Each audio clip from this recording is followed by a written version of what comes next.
আজকে দিনভর উৎসব মুখর পরিবেশে উদযাপন করতে বৈশাখী। আমাদের পর্যাপ্ত খাবার আছে, সবাই শৃঙ্খলার সঙ্গে খাবার খাবেন, কেউ ক্যান্টিনে ভিড় করবেন না, এতে খাবার সার্ভ করতে প্রবলেম হয়।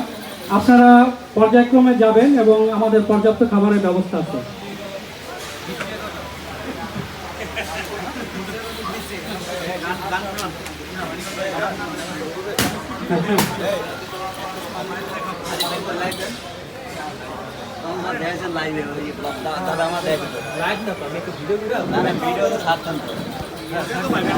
এখন সঙ্গীত পরিবেশন করবেন ফারজানা ইবা।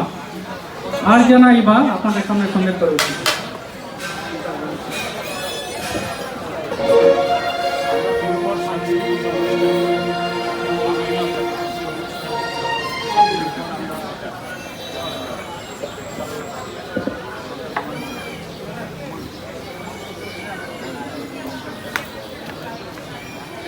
কি রেজা ভাই হবে না আরেকটা?